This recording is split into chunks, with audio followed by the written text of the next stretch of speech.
बुरगुंडा होईल बाई ग तुला बुरगुंडा होईल. अगं तुला बी होईल बया मला बी होईल. हे तुला बी होईल बया मला बी होईल. तुला बी होईल बया मला बी होईल. अरे तुला बी होईल बया मला बी होईल. बुरगुंडा होईल बाई ग तुला बुरगुंडा होईल बाई ग तुला बुरगुंडा होईल बाई ग तुला बुरगुंडा होईल. अनादी नवल झाले स्वानंद गुरुकुल असवे घेऊन आले. हा. प्रेमाचा कुंकू भाळे लाविले हाती बोधाची काठी धरली से बाया. ए बाई काय झालं काय झालं तुला?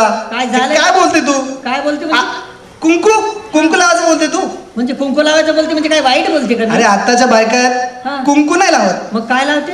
मॅचिंग साडी हा. तशी मॅचिंग टिकली. हा म्हणजे मॅचिंग करतात आता. हा. जसं साडीचं रंग तसं कुंकाचं रंग बरोबर. तसं टिकलीचं रंग बरोबर. मॅचिंग म्हण ना. मॅचिंग अरे भाऊ पण या वरच्या रंगाचं मॅचिंग तर कधी बी करता येईल. मग संसारामध्ये खरा आनंद खरं सुख भोगायचं असेल हा. तर नेचर मॅचिंग असणं गरजेचं आहे. अरे बाबा आणि नेचर मॅचिंग असेल तरी या वरच्या रंगांना महत्व आहे. मी म्हणत नाही आहे माझं कुंकू लावून तुझं टिकली लावू नको, परंतु टिकलीच्या रूपानं सौभाग्याचं दान किती ठिकाणी वाटत फिरतं आमचं मावली.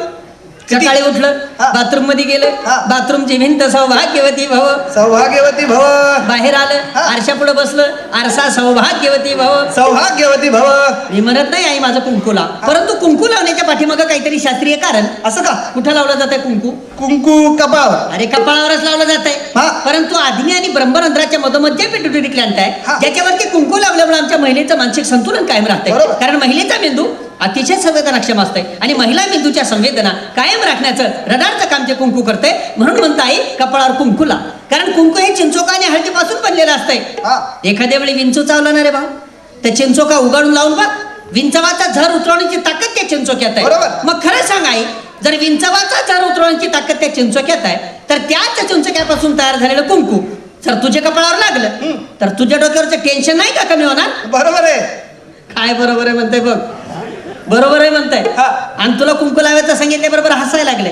पण पूर्वीच्या काळी आमच्या पुरुषांना बी शेंडी होता ना रे भाऊ. होतं ना. आता आहे शेंडी? आता नाही शेंडी. शेंडी म्हणजे काय? काय? शेंडी म्हणजे लांबकेच वाटते तुला? हा लांब अरे केस. शेंडी म्हणजे लांबकेस नाही. मग? अरे बाबा शेंडी म्हणजे माणसाच्या मेंदूरूपी टीव्ही मध्ये सद्विचारांचं प्रक्षेपण करणारा अँटिना. बापरे. आता ते अँटिनाच राहिलं नाही तर कसं रिमिक्स घुसणार नाही बाबा. आणि विशेष म्हणजे पुरुषांच्या शेंडी रूपी अँटिनाद्वारे पुरुषांच्या डोक्यामध्ये फक्त एकच चॅनल चालतंय, कुठलं? ओनली मुंबई दूरदर्शन. म्हणजे पुरुषाला एकच काम असतंय की नाही, महिनाभर ड्युटी करणे आणि महिन्याचा पगार एका तारखेला घरामध्ये आणून बायकोच्या हातामध्ये देणे. बरोबर. पण त्या आणलेल्या पगाराचं जीवनभराचं व्यवस्थापन आमच्या आईला करावं लागतंय. आणि ते व्यवस्थापन करताना घराचं घरपण राखताना मला सांग आई, तुझ्या डोक्यामध्ये किती प्रकारचे चॅनल चालते?